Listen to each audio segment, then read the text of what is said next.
days later, Bruce and Dick were sitting in the library when Alfred the butler walked in. Alfred was the only person who knew that Bruce and Dick were also the Batman and Robin. Excuse me, sirs, Alfred said. The bat signal is shining in the sky. You must be wanted at police headquarters. In almost no time at all, the Batman and Robin arrived at Gotham City Police Headquarters. Commissioner Gordon stood at the top of the stairs waiting for them. What seems to be the problem? Batman said as he raced up the stairs. There's been a kidnapping, Batman, and frankly, I don't know what to do about it. Commissioner Gordon answered. He looked worried. Come inside. I'll show you what information we have.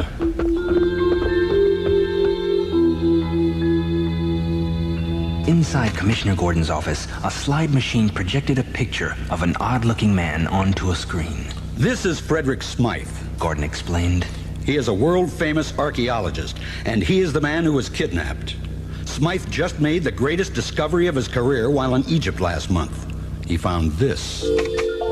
This is the Laughing Sphinx, Gordon said solemnly. And it is also missing. Hidden inside the Sphinx are 3 golden eggs.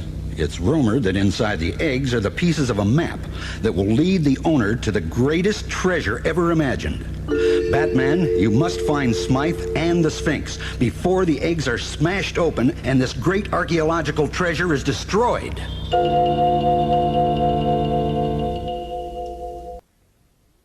Have you got any clues? The Batman asked.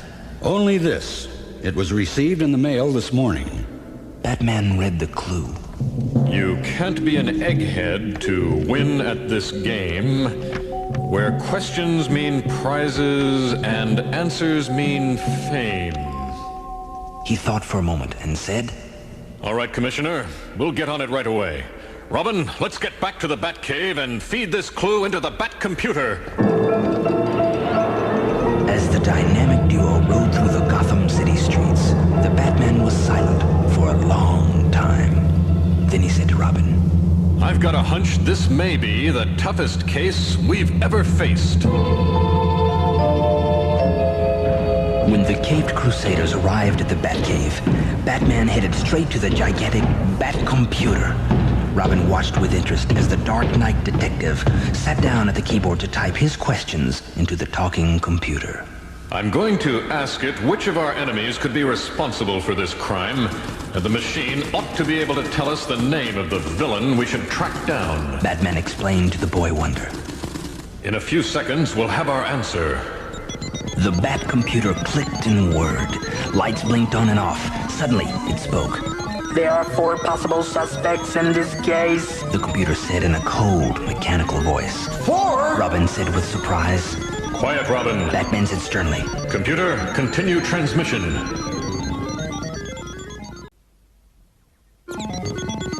Suspect number 1, the Penguin, also known as Oswald Chesterfield Cobblepot. The Penguin uses umbrellas in his crimes. He is known for crimes involving birds. Since this case involves the theft of a Sphinx containing 3 eggs, he may be the culprit. Suspect number 2, the Joker, also known as the Clown Prince of Crime. This insane villain steals things that are of a funny, humorous, or comic nature. Since the stolen item is called the Laughing Sphinx, the Joker may be responsible for the crime. Suspect number 3, the Catwoman, alias Selena Kyle. Jewel thief, cat burglar. Her crimes usually involve cats, both big and small. Since the Laughing Sphinx is half cat and half human, the Catwoman may be the guilty party. Suspect number 4, the Riddler, alias Edward Nygma. The Riddler's main characteristic is his uncontrollable need to outsmart the Batman by using perplexing clues. Since the clue received by Commissioner Gordon is in fact a riddle, the Riddler may be involved. However, this computer can offer no answer to the riddle itself in transmission. The computer clicked off. 4 suspects? Wow! What do we do now, Batman? Robin asked. Track down our first suspect, of course. Batman replied. To the Iceberg Ice Cube Factory, Robin, in search of our fine-feathered fiend, the Penguin.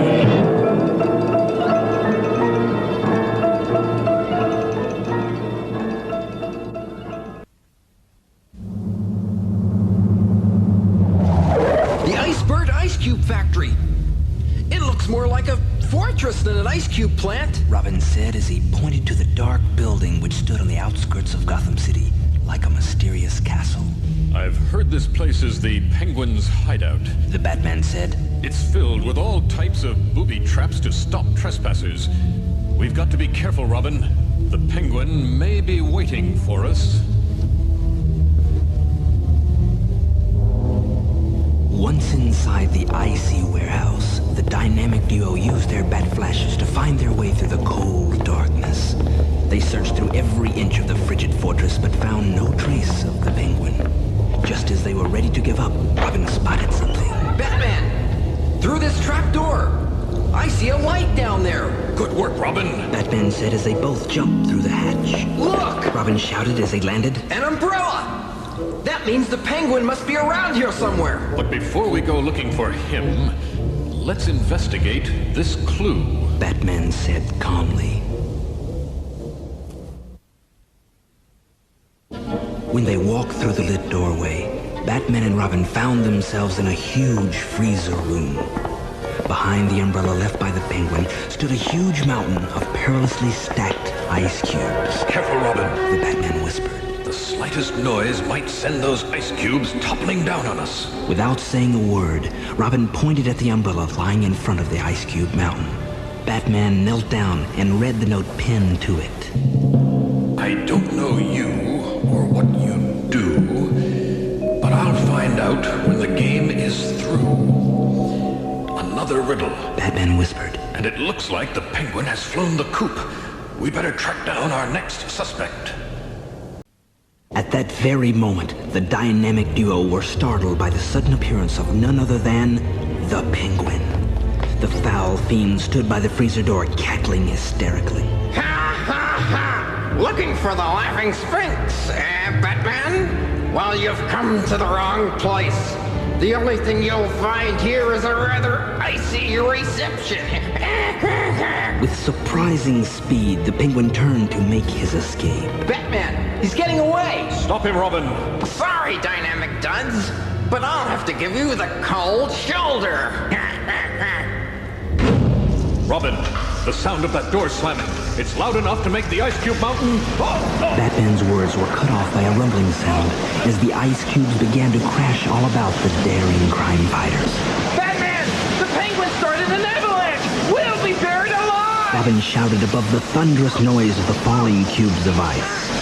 If they were going to escape the Penguin's frosty fix, Batman would have to think fast.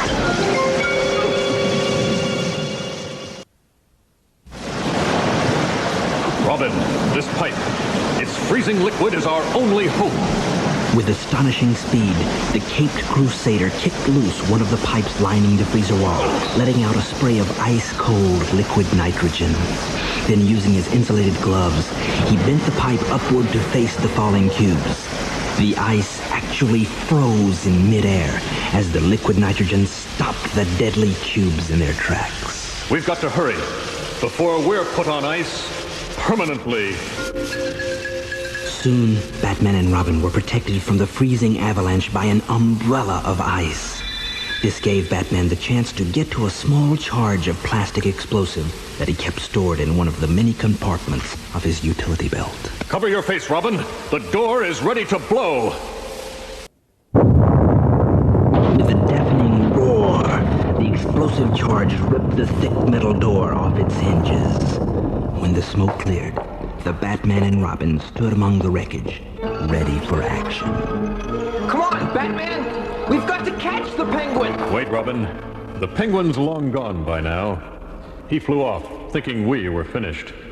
Right now, we should head for the Gotham City amusement park. I've got a feeling the Joker is up to no good there. The park should be crowded tonight. We'll need our whirly bats to see what's going on. Flying high over the park, the dynamic duo noticed nothing unusual until Robin spotted a mob of people running in fear from the Tunnel of Love.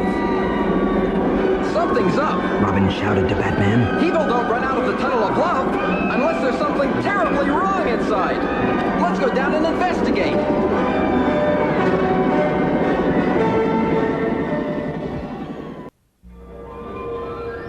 We'd better find out the cause of that panic, chum. When the whirly bats landed, the Caped Crusaders leaped aboard one of the boats that floated through the Tunnel of Love.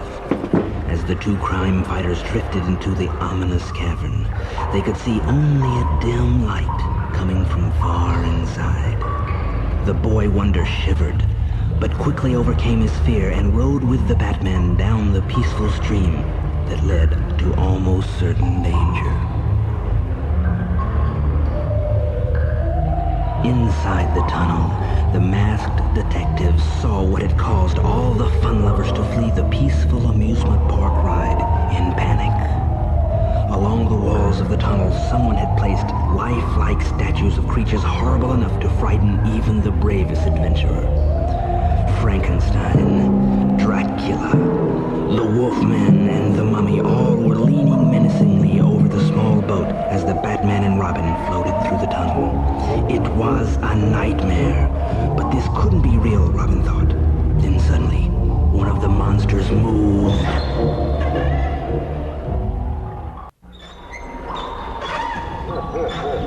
Batman! Those monsters, they're alive! Robin shouted his warning to the Batman just as the monsters began to jump into the boat. Each monster had a look of hate in his eyes. All of them wanted to destroy the dynamic duo. Batman, we're sitting ducks! Not if we fight back. It may be 6 against 2, but remember, they're only human. That takes care of 2 of them, Robin. We're doing just fine. Tackling this mummy isn't easy, but I'll have him tied up in a second. I hope you know how to swim, you reject from a horror show! Save the joking for later, Robin. This is serious business. This is no joke, Batman! That mummy short-circuited when he hit the water. These monsters aren't human, they're robots! And I think I know how to stop them. Just push them in the water! Within moments, all that was left of the monsters were sputtering ripples in the calm water.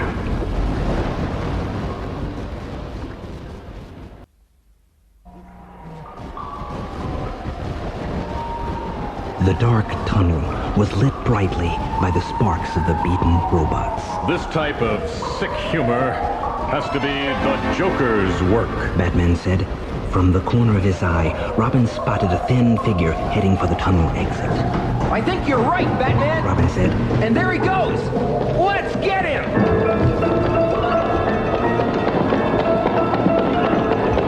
Batman and Robin raced out of the tunnel, but it was already too late. By the time the 2 crime fighters got to the exit, the Joker was gone. But he left a clue. Robin spotted it first. Look! Floating in the water! It's a giant Joker playing card! I'll fish it out. Maybe it can give us a lead in this case.